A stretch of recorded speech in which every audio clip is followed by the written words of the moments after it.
Hello, welcome back. This is Disha Shah and I create videos on how to make, save and invest money.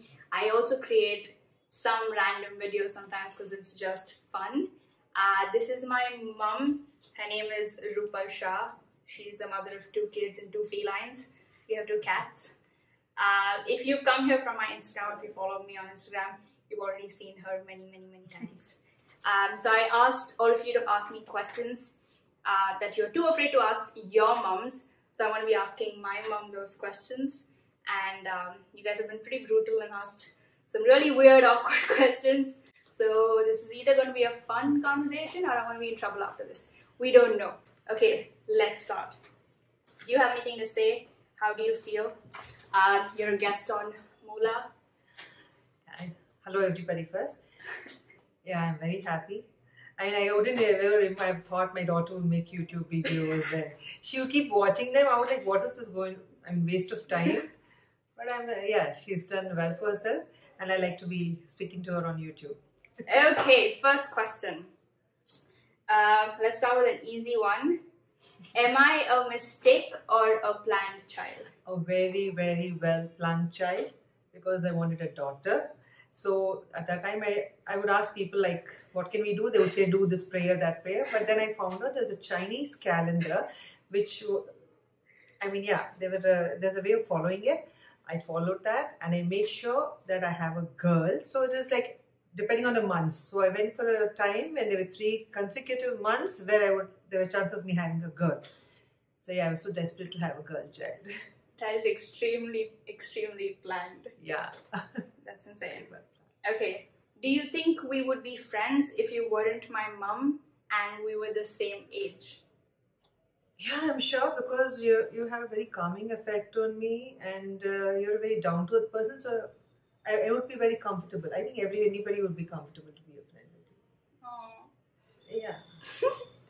Okay. Yeah, I think we'd be best of friends too because it's very easy for me to be talking to my mom even when I'm like stressed or if I want to share something because she is like a child at heart. So like she shares the excitement. There's never a dull moment around her. She's also just as spontaneous as I am. So I think it'll be really fun. Let's see. Okay. A mother's perspective on how to deal with a damaged mother-daughter relationship. Damaged mother-daughter relationship. I mean, I have been quite privileged, so I can't understand how a mother-daughter relationship can be damaged. I've not seen it around me also. So I don't think I'll be the right person to be asked this question. But I think first thing is you have to accept it for any problem. Because only if there's acceptance you can deal with and you'll think about how to deal with it. And depending on what is the reason for the damage, yeah, then you can think about it. Because otherwise you can't do this personally. I can't talk for others. And whatever the problem is, only then I can tell. I just can't randomly tell how people can deal with it because I don't know what they're dealing with. I can't say give up, forget everything and go back because I don't know what they're going back to. Yeah. I do think it's a privilege that you're sitting here in front of me and we share a good relationship and all of that. So yeah. Okay. Most important things for parents to remember about parenting. Okay, if it's okay with you, I would like to say one point about the question you asked me earlier. Yeah. Like I wouldn't tell what to do with what should be done, but I think surely the mother and the daughter should go to a therapist or a person who can help such relationships because sometimes whatever it is, it must be coming from the past or from the people around or the situation which can be dealt with and maybe you can have a better relationship and forget about this. But yeah, you need to take help and both of you need to take help. Yeah. Together and individually because maybe one person only has a issue mentally, like maybe they're depressed and so they are behaving in a certain way, or the child is dealing with certain issues and that's why it's just behaving in a certain way. So depending on what it is, I think you should take help, outside help from people whom you don't know. So obviously it's a therapist or something like that. Yeah, and I think even if both the mom and the daughter can't go together, even if like one of them are willing to go to a therapist, it will still help. And I think I agree, having an unbiased person intervene and kind of listen from a third perspective and obviously they're professionally trained to give advice, it'd be great. Because you do carry so much of that in your heart in other relationships and the future relationships. And I think any relationship is worth taking help and trying than giving up immediately. Yeah. You can always ask for help. It also depends on the relationship. Yeah. Sometimes maybe it was better to accept and walk away. Yeah. That's a very hard situation though. Yeah. Most important things for parents to remember about parenting. Yeah. I think, first of all, we need to remember, parents need to remember that they wanted to have a child. The child didn't ask, I want to be born.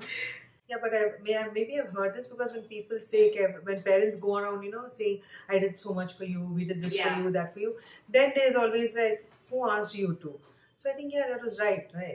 So that's one thing, and they need to remember that they wanted to have the child. Yeah. And second, very importantly, I feel you have a child. So the child is with you, but not necessarily, you don't have to take it, like it doesn't belong to you. Yeah. You have it, it's a God's gift. But that doesn't necessarily mean you have authority over their lives. Yeah. So I think you need to give them that space. Yeah. I think that's also been practiced in my house. Like, I definitely saw a shift from when we were teenagers and, of course, not in a right place to be making our own life decisions, to when I'm now 21, my brother's 24, turning 25, and how, like, my parents now interact with us. It definitely has shifted to, like, okay, you're mature adults. All the parenting we had to do, we've done, and now they kind of just sit back and see how we're playing out our lives, which is so important. You can be there when they want help or guidance, but decisions, I think you need to let them take and learn from their own decisions in lives. Because smaller decisions, when they do now, it is easier for them to make bigger decisions and deal with failures later on, because they've already dealt with smaller ones. But if you make everything right for them, you make all the right decisions for them, I don't know when they learn them. Yeah. How to talk to your parents about a live-in relationship. Live-in relationship, okay. This was not practiced in our times. I mean, even if it was amongst, with very high status families, like maybe stars or something, but not with, I haven't seen anything of it around me. So I think this depends on which society you're living, how you're being brought up. Because in India, I don't think it's a very open thing. Yeah, now it is. But still, it is not easy for us as parents to accept it because we've never seen it and we've not been brought up with that social value. Yeah, you can live with a person, and if not, then you can go on with another person. Oh, of course not. I think each mother or each parent will have their own personal views. Yeah. Because the way I've been brought up, the way you've been brought up, everyone is brought up differently. How do you think, like, someone would initiate that conversation? I mean, if you've been talking to her about every other thing in life, and then this is just one other thing, it's fine. But if you're not being very open with her about your friends and what they're doing and what their relationships, then I think you should be careful if you're putting it for yourself. I think it's always better if you're talking about others and seeing first how she's going to be reacting to it. Testing the waters. Yeah. Yeah, if she's being judgmental about it or something, and then you think about you want to talk to her, or you want somebody else, or you just want to leave it. Yeah, I think that's a good way to kind of test, because I think all parents have a certain boundary or threshold when it comes to their value system. So I think testing the waters by saying, okay, my friend maybe is doing this, or I heard about this, what are your thoughts on it? And then kind of, Okay, what would your mom do if she found out about your sex life? My mom, we never had a sex talk. In fact, we didn't even have a menstrual cycle talk. Yeah. So this is too big a thing. Yeah. I mean, I was never told about anything, even before my marriage or before my menstrual cycle. So we would never. Did you learn about anything in school, college? I think in my 12th grade, we had sex education. You did? Yeah, there was, I think it was an NGO or something that came from outside, because it was a pre-university with 11th and 12th standard girls, which there in Bangalore is college. So, but then sex education was, they just came and said, don't have abortions. Oh. So they were like, see when you're bought, how it is, see how the baby's at 1 month, 2 months, see how cute it is, so it shouldn't be going for abortions, we should. Oh my God. So they were educating us about not having an abortion, I think. more than sex education. I don't know what sex education with you people you mean, but here they were telling us to be careful not to have an abortion. Oh, that's sad. But my school never had. We had maybe a period session. Even in that, they didn't really teach us how to place a pad or how to insert a tampon. It was just a little bit about hygiene, and they also told us about abortions and getting pregnant because of periods, things like that. But I never had. The only conversation I had about sex or period was with my mom. So that's the only exposure when I had. But I think it's better to know from your parents Yeah. than your peer, because obviously their experience and their intelligence is just as much as yours. Yeah. When you go to see person elder than you, say like your elder sister or mother, there's more experience, more they're more considered about you, your well-being, Yeah. and safety, so they'll know how to go about it and what to say, what is more important also. Peer group may be like, yeah, it's okay, and she's going to think and say the same things that you would have thought for yourself. Yeah. So I think going to a mother is always better. What age do you think would be the right age for parents to have a sexual education conversation with their kids? Both, I think, girls and boys, equally important. What age? I think talking to girls itself is still a little difficult for us, depending in our generation. Yeah. Talking to our sons about it, I think I haven't had any such talk, at least as of now. Yeah, no. I've been more close to my daughter because I always would think that I need to tell her many things. I need her to be educated about many things, which I would want it to come from me than from outsiders to her. But these are not points that I don't know if I should be worried about or be sad about. I'm not worried about my son as much as I was worried about my daughter. So I'm biased, maybe. I don't know. Yeah, I think it should have been. I don't think it was a conscious decision, but it was just always you worry more about the girls than the boys because I don't know, maybe we think the girls are more vulnerable. Yeah, and also society is instilled that fear in parents. Yeah, for sure. I forgot the question. What age? At what age? Yeah. Depends, because at our age, in our times, we got married and only then we would embark. I think at least we used to think. But now that the social media and so much of exposure with so many children going out, leaving their parents' home, staying alone, studying, working, so much of stress. So I don't know about how early their sexual life is starting. So it must be that once if you think your child, like she's dating or he's dating, and maybe getting intimate or I think you need to sit down and talk. Yeah.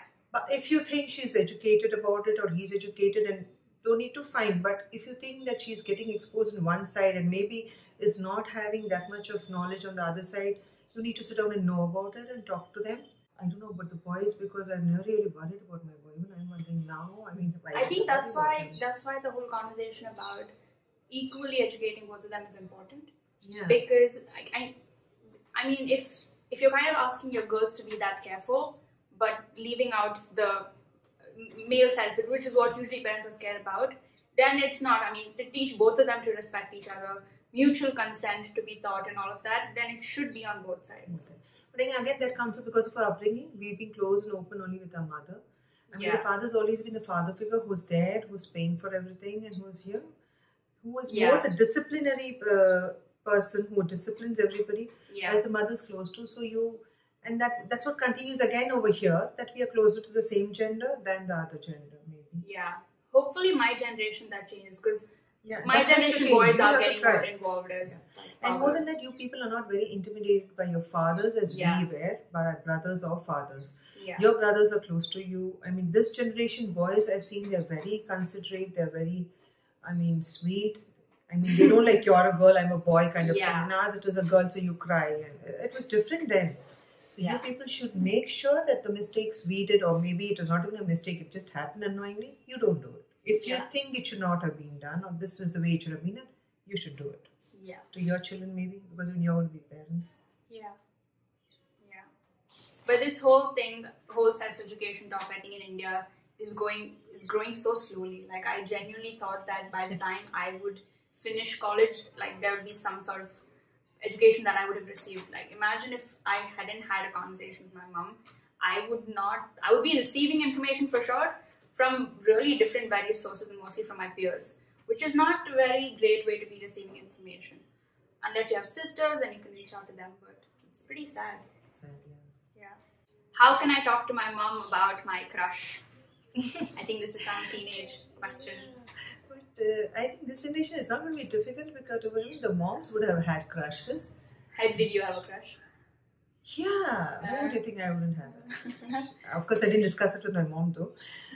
But yeah, crush is a very sweet thing to happen at a teenage maybe, or maybe a little later. But usually it is the teenagers that have crush. But I don't know if you're comfortable, if you've been talking very freely with your mom, you've been friendly types, then you can just have a like casual talk. It won't be again. I think testing the waters is better. Yeah. Because I remember having my first conversation with my mom about this. So, like, background is that my mom and I have spent a lot of time together because I used to help her out in the kitchen quite a bit. She used to take us to a lot of classes. She's been a very involved mom, so a lot of time together. So I remember we were like making rotis once, and this was, I think, a couple of years after my crush. But I've had conversations about boys with my mom. It was mostly her kind of telling me how things are and this and that. And I was like, oh, I used to go to karate class, and there's this boy that I really liked. I think I had a crush on him or something. I was so nervous. And I was like, yeah. I was like, what? She's like, yeah, I knew it. I was like, what? Yeah, I think that was my first. You remember? Yeah, my first time. First time I told my mom I had a crush. I mean, it's normal, isn't it? If you've not been having crush, I think that's a little abnormal. Yeah. How would that be normal? Yeah. Okay. Thoughts on premarital sex? Complete no in our times. But again, like I'm saying, everything from our times and this time is very different. I mean, it's not a little difference that we can, it's not easy to accept. It's a drastic difference. And plus, we are still dealing with our parents or in-laws. Yeah. From that to this generation, and we are in the middle, we really don't know how to cope with it. So it's just when time comes, you have to deal with it. Yeah.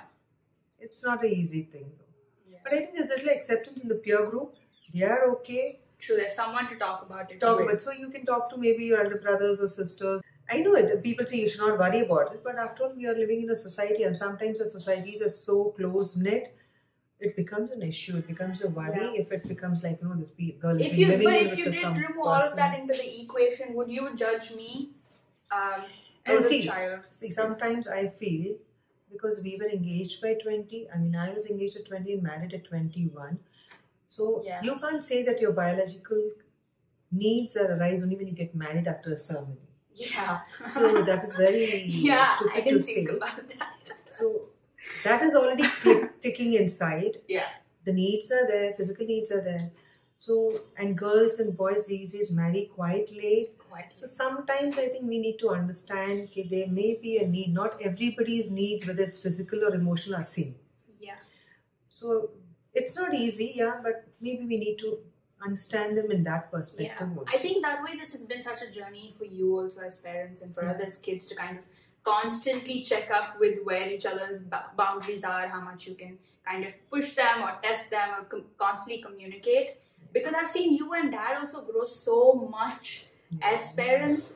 I've seen my brother and I, mostly because he left at 18, to have to constantly check in and see if, I'm doing this, is this okay, are you okay with this? And obviously there was constant shock from my parents when I was growing up, I think, saying, oh my god, is this supposed to be normal? Oh my god, is this supposed to be normal? But then I've also seen you evolve and like be open-minded and like understand that you guys didn't have it, but it's in my life. So, and more than that, I think we need to trust our children. If you give them it's a good upbringing, then you need to trust your upbringing also. Yeah, just trust my decisions. Just that if you would have your brother here or somebody here to guide you, then we wouldn't be so well. Because there's always, I would think that maybe there'll be something you would want to tell to somebody, but you may not come up to me, though we are so close. Yeah. Then I would like worry, will this get her into trouble? Yeah. Then I would be like, oh, she talks to somebody. So I would tell her to talk to her cousin, my sister's daughter, because I knew she was, I would hope, okay, it's okay if she doesn't come to me, but I hope she just talks to somebody who's going to wish well for her and get the right answers for her question. Yeah. So I used to be worried like that. It's actually true. I think I've spoken to my mom's sister's daughters, my Masi's daughters, quite a bit about stuff when I was not sure if my mom was ready to have these conversations with me. And it helps, So I think backing on like older sibling or cousins who you're close to is also helpful. Yeah, It doesn't is. always have to be that you have to tell your mom everything and they have to be okay with everything, because obviously there's a generational gap that you should acknowledge. Yeah, I agree. Okay. Thoughts on homosexuality? How would you react if your child is one? Before I think my mom answers this question, this is her personal opinion. This is not a generalized conversation we're having. This is our relationship, what she thinks on it. It might be completely different, and we'll first respect and acknowledge that. Yeah. So once that's clear, yeah. What is your opinion or thoughts? I think first thing, if your child comes up to you with something like this, first thing you need to remember foremost is it is your child there standing in front of you.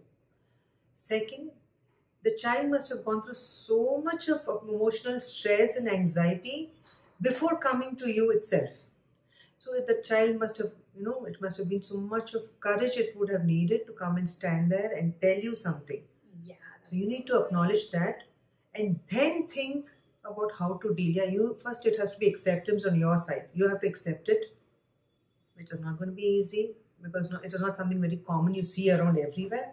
So you first have to accept it. I think first thing the parents must realize, it's a child that has come to you. That means it trusts you with something. So you have to respect the trust it is given.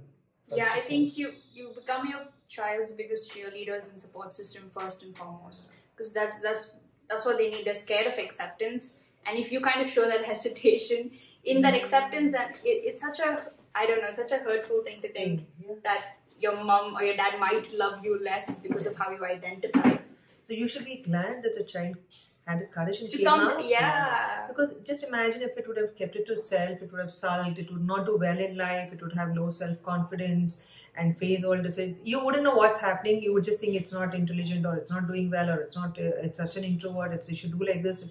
So instead of all those issues, this is difficult, but it's at least over with. Because once you accept it, you can deal with it and it's done. But I think it is very difficult for a child to come out first place itself. So. Yeah, I think then the conversation becomes about what kind of environment you're creating for your child, because they should be able to cope. It is difficult for the child itself.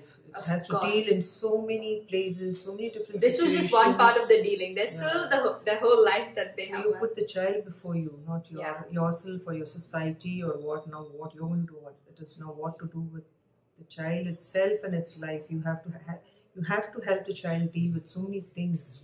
And if it may need an external help, like say maybe from outside, which is very important, because you have to see to it that the child is still having a normal bringing up, all its whatever experiences it has in life, in college or whatever it is, without having to deal with inferiority complex or being scared, or that is more important than itself what it is. I mean, it's not a big thing. But what happens to the child as it grows up is very important, because it makes his whole life. Did you ever feel insecurities or less important as a parent? No, never. I've never felt insecure or... no, I've never had such feelings. I was always a very confident and happy mom. I had two loving children, so they never gave me a chance that I had to worry like, oh, they don't love me or I'm not doing well. They were very successful, they were very happy, and they're very loving and adorable. So I've never had that. I feel like my mom... Thank God for it. Yeah, I think Pranay and I are very expressive about how much we love our mom. Dad maybe a little less, but with our moms we're very, very expressive. So she knows how much we love her. Yeah. If there's a fight, how or who should resolve it? What is your thought process after you fight with your child? I think it's taken for granted, that being a mom or a father, or, because we are parents or because we are elders, it's always like, so what? We'll come. The child has to say sorry. Maybe. I don't know. I may be wrong, but that's what I used to think. And sometimes I would think, I shouldn't have said that, so maybe I should, what to do. But I would never think I should go say sorry to my daughter or my son. Yeah, I don't think my mom's ever said sorry to me. I think these days, I think there were so many times that it would be so easy to say, okay, come, I just hug and say sorry. It would be over. But I would just keep sulking, like how. See, she's not coming, but it was very foolish. And I think it was worse because I was a very emotional kid. If my mom or my dad would yell at me or be angry with me, I would take it so personally. Because I think I was always a very adult kid. Like my kind of individualism started when I was very, very young. So for anyone to tell me I am wrong would be very hurtful. Like I feel like my whole value system is like been invaded, and like I'm not being respected and things like that. I required a lot of like just conversation, no authoritative talks. So I used to do that. Like my brother and my mom would make up after a fight in seconds. But if like my mom and I had a fight when I was younger, now it's very different. When I was younger, I would not talk to her for like at least 2 days. I would show her a face. I was a very problematic child like that. She would keep it for a long with her. For a very long time. Yeah, that's why I felt maybe I shouldn't have thought about her making the first move. I, as a mother, should have just, okay, fine. Yeah, because I was just being a child. I didn't know how to handle the kind of values that I was showing as a kid, for sure. You would be upset for so long. For so long. Who do you love more, your kids or your cats? I don't think you want me to answer that. Oh my god. I actually, when I was writing this question down from like one of the message boxes, I was like, I think I know the answer to this, and I don't think we should be talking. Trust me, I love my children so much. Yeah. But I love my cats too. That's true. I don't think you should put it on a scale, but if you did, it would be equal, because I've seen her love my cats as much as she's loved my brother and I. Yeah, that's true. Yeah. I didn't want a pet, but once we had Maya, she was another child. So yeah, I would do everything that I would do for my children, like the timing, the food. Yeah. I mean, it should be like done like this. There's always a particular way I want things to be done that has to be done. Yeah. So it was no different for me, whether a child. It's funny. So both my mom and dad are on some level perfectionists. So with my brother and I, when we were growing up, there were routines that were followed, timings that were maintained, some sort of discipline that was always instilled. Like very consciously, all of this was done. And I see the same thing with my cats. Like Maya has a proper nighttime routine, morning routine, an afternoon nap time, and so there's an afternoon nap time where my mom, dad, and like my cats go nap in their room, literally. And my dad, even if both of them are on the bed sleeping, they realize that the cats are not in the room. My dad will come out and be like, Maya, Nico, and he'll collect both the cats and go into the room like for the nap time. So I think they put in the same amount of effort even for my cats. I wouldn't have cared less. It's always the same. Yeah. Okay. How would you react if you found out I was pregnant right now? Right now? I think sometimes situation like this, when you ask a question, it is always if it is in that situation, what you would do. You can never say, I would have done this if this can happen. No. Yeah. I think it is only at that time. It's a very situational question. Yeah. Now it is easy for me to say, no, I would have done like this, or I would have just said, but I don't think it works like that. Yeah. Because what goes through my mind at that time, the shock or the surprise or the anxiety, and how I would react to it in that situation, only time can tell. I don't think I can tell it now. But I think what's important is that, like, she's created an environment for me to, of course, there would still take a lot of courage for me to come up and tell her something like this, because I will be that scared, first of all, if it happened right now. But I would definitely be able to tell her about it, and then trust that I can make a decision along with her guidance. Which I think in situations when you're that scared and vulnerable, you need someone who's like a bit more experienced, who's older, and will think the best for you. Not just like in terms of whatever situation. I think that's more important than what happens when it happens. What would you be scared of? Scared of for yourself about getting into a trouble like this or a situation like this in this age? Or would it be like what the reaction would be from your parents, family, and society? What would you be most scared about? For yourself, the child, or the... I think in terms of myself, I would be a bit disappointed because this was definitely not my plan. But I think I would be more embarrassed and scared because I know that you guys will have to deal with a lot of society that you probably didn't want. And I know that on some level, it's a bit unnecessary, but all Asian parents will immediately question their upbringing if something went wrong. And I obviously would never want you to feel like you went wrong in your upbringing, because I don't think that's the result of this. But I would obviously be thinking all of these things when I would have to come up. And also just to have that conversation, because it's not an everyday conversation where I'm like, oh, this happened, that happened. So and it was not planned, so you're not ready for anything. Yeah, so I definitely think because you have trained me to be independent and confident in all my decisions, I think I would be able to kind of somehow manage that. I wouldn't be that scared about that, and to deal with the initial conversations, reactions. It is very stressful because we live in a society that it's a bit hard. Yeah, that's all. Those are the questions. You're done? Yeah. So those were the questions you all asked, and some of them I got off the internet because I think I was also curious to have this conversation. For sure. Yeah. But yeah, that's my mom. She's not there on any social media channels, so you can't follow her or anything. But you can follow me if you want to see more of her and my cat. And if you have any other video requests for me to do with my mom, please send it in. I really had fun having this conversation. Like I said, I love my relationship with my mother. I think it's very comfortable. And if it benefits starting conversations for other people, then why not kind of have these conversations more openly? So yeah, very excited. Did you have fun? Yeah. Did you feel awkward?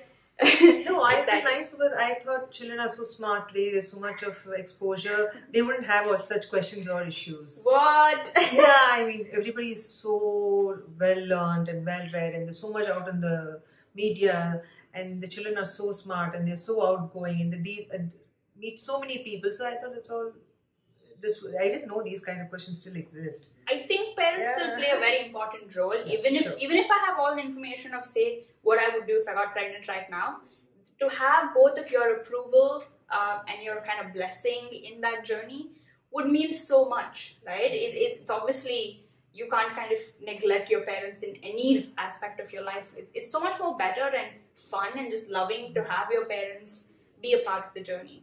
Yeah. And such a privilege, I think. A lot of kids and parents, I think, take the relationship for granted, but to just kind of sit down and have a conversation with my mom, and I hope the other way around, is just so nice. It's very nice. I love talking to Risha so much. Yeah. I mean, half the time I call her to help me is so that I can have somebody to talk to, and then I like listening to her and talking to her, and it's nice to know about her and their age, what you people have, and I'm like, oh, okay. Yeah. We dealt with different issues and different situations, and now it's nice to know about that also. Yeah, and I think ever since we started having more of these conversations about maybe who I'm cute with or things like that, I think even understanding when I run into trouble is easier because there's so much context. Because she's involved in my day-to-day life, so I can tell, okay, remember this, remember that, and so this happened, and then she knows better. She's more well-equipped to kind of help me out. Yeah. Sure. I think every mother and daughter relationship should be like this. And I think it should also be with the boys, because I somewhere feel the mothers hearing about boys is where this trouble begins. With girls and problems with the boys. Yeah. Maybe you should have a conversation with him. I think what he would be a conversation would that be, I wonder. I wouldn't even know what you would want to ask. I think it's the same as me, to be honest, from what I've spoken to him. I think we're giving away too much about Pranay's life. Okay, so yeah. That was the question answer situation. I don't know what I'm saying. So that was the video. I hope you really enjoyed it. If you did, make sure to hit the like button. Comment down below what you found funny, interesting. If you have any other questions, I can take it over on my stories. And make sure to subscribe to my channel for more videos. And I will see you in my next video. Bye.